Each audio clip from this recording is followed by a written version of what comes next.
Hey guys, it's Mike. This is the second episode of the Maine Rant. The main purpose of this video is to just look at some primary sources of data and see what questions those inspire. In January, I got really sick for about 2 weeks of hell and 4 weeks of total recovery. It made me decide to kill my phone, go off grid, fully recover, focus on new plans for the year, and study with the peace of solitude.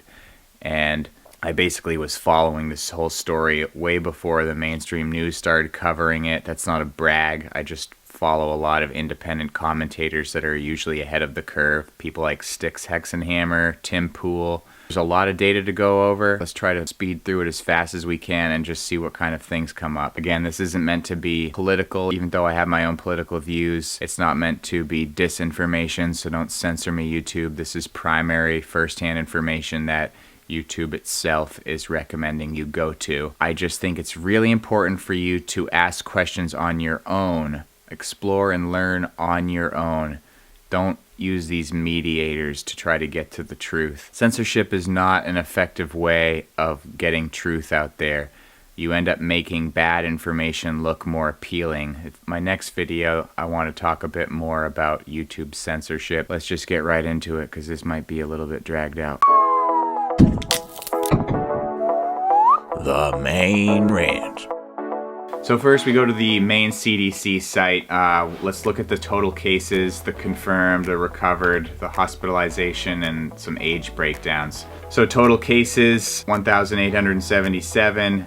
Out of those, confirmed 1,678. So far, 73 deaths. 73 deaths. Of all of this, 235 were hospitalized. So one of the first things, let's just look at the age breakdown. So what we see, got about 196 in the 80 plus. The largest both, which I believe this mirrors the national average. The largest is in the 50s, 351, about 20% of the share. These are just confirmed cases. This is not deaths. And curiously, we are not going to be able to find age-related deaths on this website. Question apparently other people have asked, why aren't there age-related death statistics made public? Why can't we see how these deaths break down into the age groups?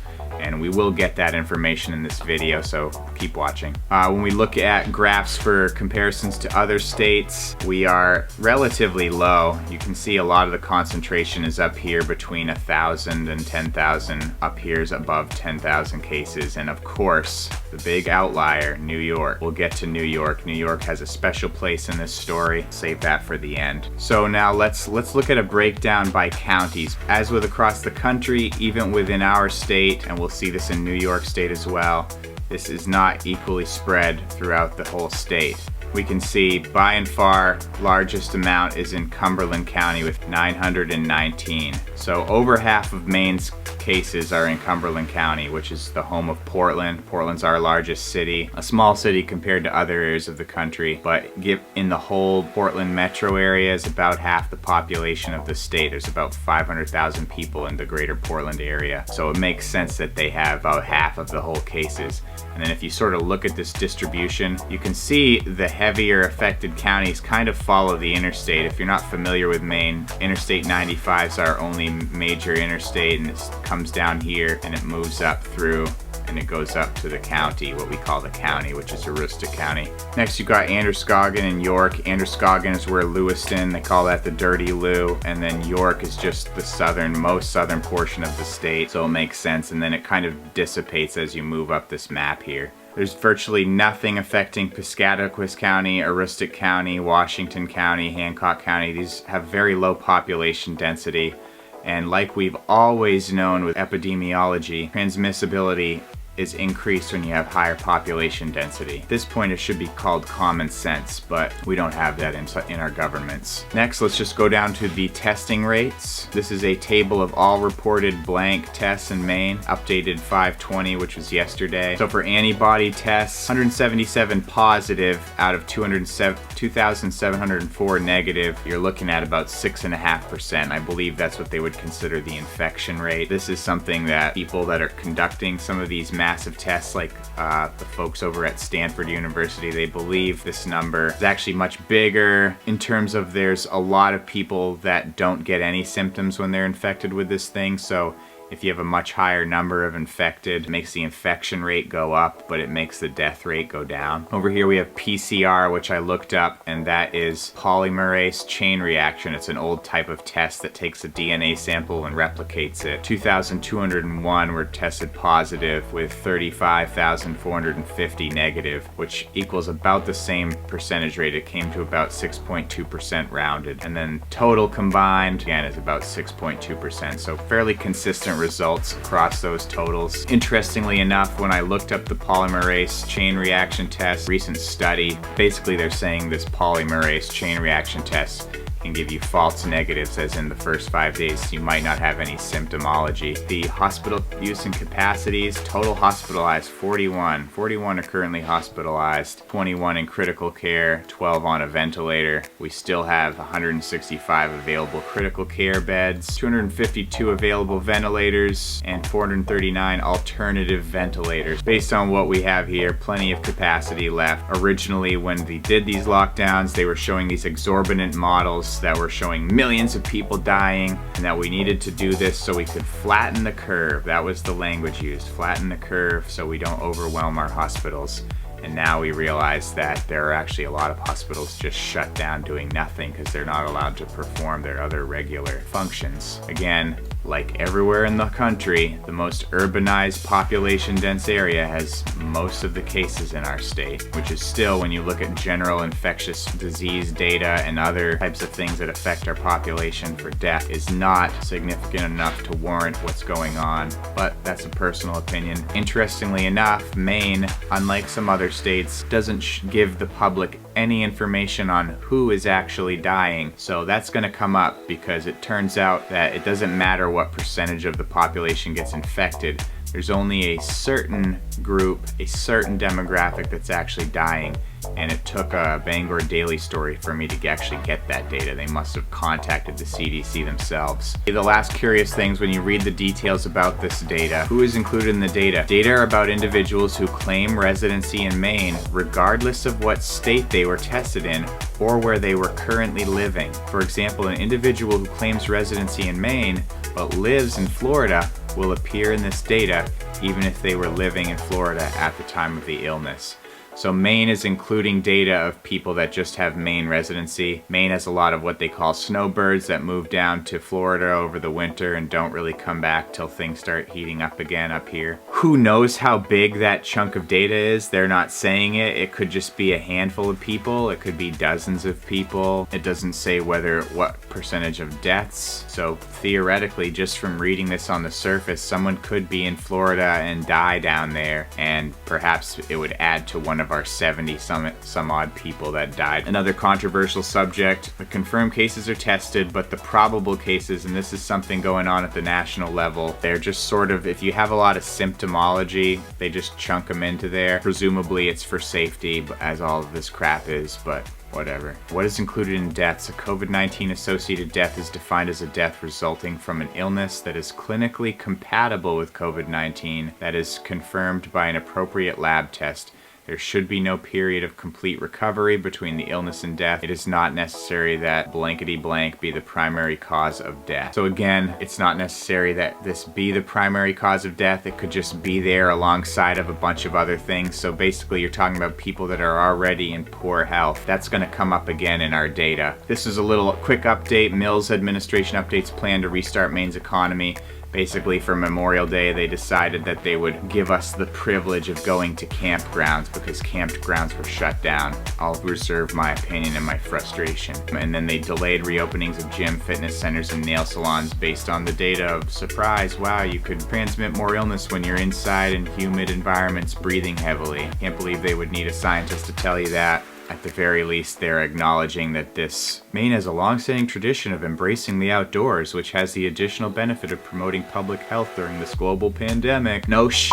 Again, it's incredible that you're considered safer at home when we're seeing in New York that about 60% of new cases are coming from people that are being locked down. So obviously not. You're obviously not safer at home. Places are blocking beaches. It's ridiculous. You can check that out on your own if you want. That's Office of Governor Janet T. Mills, chief idiot in charge here. Skip right to this Bangor Daily one. So this was the story that actually gave me some age data, and it does it by inference. It still doesn't give you the whole thing, but let's see what we can pull from here. It says another 3 Mainers have died as health officials on Tuesday confirmed another 28 cases. This is the only thing I could find on age-related deaths. This little paragraph right here. The 3 Mainers who died were residents of Cumberland County, again, the hot spot in our state, over half of the cases and deaths, a woman in her 90s, a woman in her 80s, and a man in his 40s. And then note this, the latter victim is only the second person in that age bracket to die from the virus in Maine, and nobody in a younger age group has died from it here. Take note of that. Let's read that again. The latter victim is only the second person in that age bracket to die from the virus in Maine, and nobody in younger age groups has died from it here. Along with national trends that we'll get to, this is people in their 80s and 90s dying, and that if you're under those groups, it's exceptionally rare that you'll actually die from this. The man in his 40s was the second person in that bracket. So why are we locking everybody down? Why aren't we just protecting those very elderly and very vulnerable sections of the population, which we'll get to New York, who totally screwed up their response. Get to the national data now. It says 1,551,095 total cases and total deaths 93,000. When we look at this map, lighter colors 0 to 1,000, we have these states up here, Montana and Wyoming, extremely low, and then these light greens, of which there are a lot, predominantly these rural states that have 1,000 to 5,000, and then when you see these darker blue areas, that's when you're getting to 40,000 or more. And again, these are cases, these aren't deaths. So when you look at deaths, it's pretty interesting how some of these states, even with comparable populations to New York, didn't have nearly the amount of deaths. Look at New York, 350,000, huge chunk of the overall cases in our country. This is the hot center.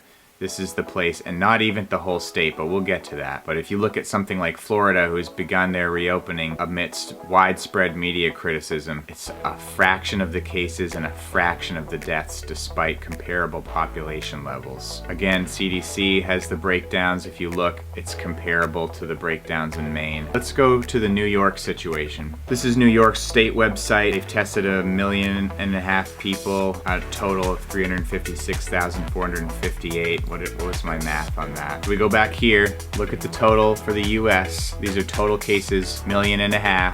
And then we go to New York with 356,000 something, and we do the math. That's 23% of the total cases of the country. So New York State is responsible for almost a quarter of this outbreak. And then not only that, but if you look in more detail, greater than 20,000, the hotbeds are down here where New York City is. The most urban, population dense place in the state has the highest spread of the disease. And then when you look at these rural areas, upstate New York and otherwise, you're looking at less than 100 in most of these areas, because like we've known for a long time, population density matters. And when they were doing these initial horror apocalypse models, they just used blanket data for the entire country like it was one uniform vacuum, which if you know anything is ridiculous. So finally we get to the CDC Death Breakdown. When you look at the age group 0 to 24 here in the blue, virtually nothing for deaths. And as you go up in age, it's extremely low. You're looking at the oranges in the 30s, and then when you see the red line, that's the 80s. So at our peak here, we had 4,960 deaths. So if you want to get a little bit more intense breakdown, go to this website right here, Centers for Disease Control and Prevention. This is the COVID weekly updates. So interestingly, they show you the total deaths from regular things. So every day, these are other things that are killing people on this bottom row here in each column. And then on the top is the COVID related ones. So when you're looking at these young groups, this thing does not affect the young. So locking down schools, unless these students are going to be going to elderly and vulnerable members of the population, which like I said in the beginning, those are the ones that you should be protecting. There is no risk to these people. Schools should be open. Again, the highest portion is when you get to the much higher age groups, 85 and older, total deaths 18,000, 13,000. This is where you can see where they're getting their big numbers that are published all over the media. So right now, total confirmed COVID deaths is 68,998. We'll round that up and just say 70K. Out of deaths from all causes, almost 1 million people have died this year from other things. But if you notice over here, look, pneumonia deaths, 87,000, and then deaths with pneumonia and COVID, 30,000, and then influenza deaths, 6,000. Pretty low for an influenza year. Comorbidities, table 4. For deaths with conditions or causes in addition to COVID-19, on average there were 2.5 additional conditions or causes per death. The number of deaths with each condition or cause is shown for all deaths and by age groups. This was as of 5/16, so it's a bit out of date. But look at these deaths. Total COVID-19 deaths, all ages, 62,000 by mid-May. That was about a week ago. 0 to 24, 86. What's that for math? 0.1% of the total deaths if your age is 0 to 24. And then you go over and it goes up. You're not seeing any big rises until you get into the 40s,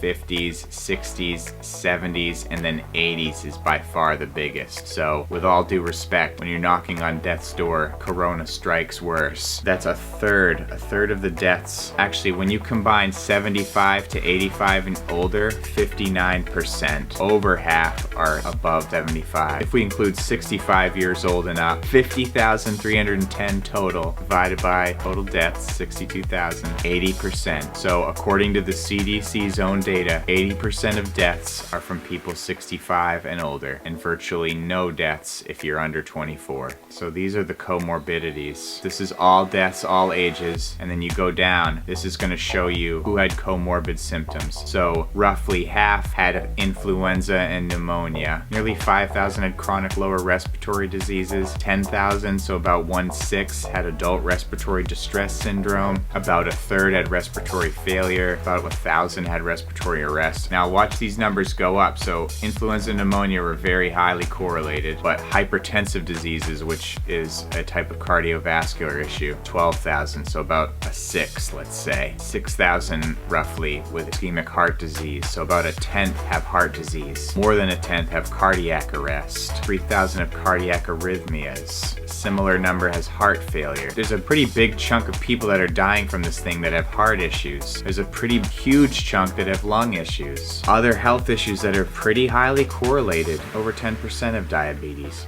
Malignant neoplasms, sepsis, so like systemic infections, kidney failure, and then vascular and unspecified dementia. Again, that's something that is affecting the oldest groups over here. Pretty high comorbidity. Interesting stuff. Let's keep moving along. So let's beat up on New York again, because New York we saw has a quarter of the deaths and like half of the cases, and then it's the urban area of New York, just like in Maine, the small urban area where the population is dense. There was a statement by the Society for Post-Acute and Long-Term Care Medicine disputing what was the policy by the mayor and the governor to take these elderly people that were in long-term care, and if they were tested to have this virus, they were forced to be put back into those facilities. And now it turns out those facilities have something like 20% of the deaths. It's ridiculous, but let's read a couple of the paragraphs here. It says several states have unilaterally required or attempted to require their nursing homes to accept COVID-19 positive or suspected patients without support for additional personal protective equipment or testing of these patients. It's essential to consider the health, welfare, and safety of frail individuals residing in our nation's post-acute and long-term care facilities,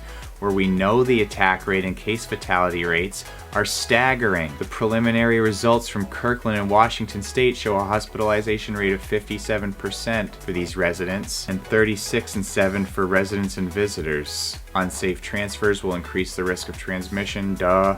They're suggesting a federal response that nursing homes should not be required to admit COVID-positive patients. Without support, they may not be able to cohort these patients in separate wings, floors, or entire buildings, so they don't have the facilities or the equipment to properly isolate these individuals within a otherwise very vulnerable population. This is just an op-ed from the New York Times based on this. This is Charles Camozzi. He teaches bioethics and moral theology at Fordham University. And it says, after decades of mistreatment, older Americans are bearing the worst of the pandemic. A couple highlights. We knew it from the beginning. A nursing home in Washington state was the center of the first known outbreak in the United States. We knew that institutions caring for the elderly and disabled in close quarters would be particularly vulnerable during the pandemic, but we did not act. They got virtually nothing. That's not entirely true. In New York and other places, we gave them patients and even nurses infected with the virus. The result has been a raging wildfire of infection and death. We don't have full reporting of anywhere close to all the deaths at this point, but best estimates right now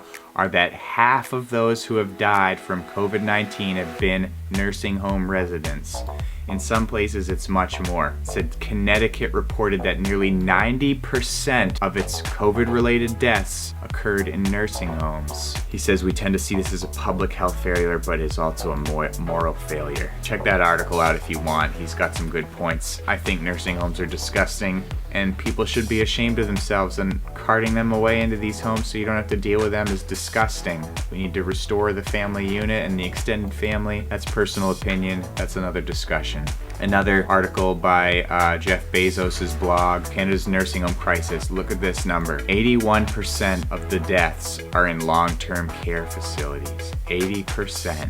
And we're locking down everybody. I'm not going to read this article. Check it out if you want. Both of these articles kind of talk about the limitations of these facilities. They're kind of short-staffed. The staff are underpaid and undertrained. There's elder abuse there. These people don't get a lot of visitors, which is terrible for dementia type symptoms. If you have the early symptomology of dementia, it's very good to have a lot of social interaction and stimulation. This is something that affects my own family as my father is starting to get these symptoms. That's another video, that's another story. Another rip on New York State from Politico. Cuomo under fire for response to COVID-19 at nursing homes. A statement from him on March 10th said, "You see that in 22 deaths in Washington compared to New York with no deaths," he said at a March 10th news conference, right? Same number of cases. Look how much higher Washington is because it's about senior citizens. And nearly 2 months later, more than 2,300 New York nursing home and assisted facility residents have died, with another 2,500 plus presumed to have died from the virus. So yeah, they put these people back into the homes. It's ridiculous. So look how this thing is like a Russian doll of exposure. You have the most urban areas are where everything bad is happening, and then you have the most elderly and sick people, and then you have the places where we're shuttling those people in, and these idiots that run these policies are putting sick patients in those facilities. Makes me fucking furious.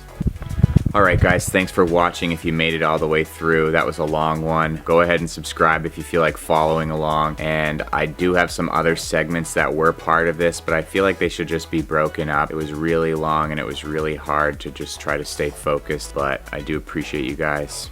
That's it. Take care.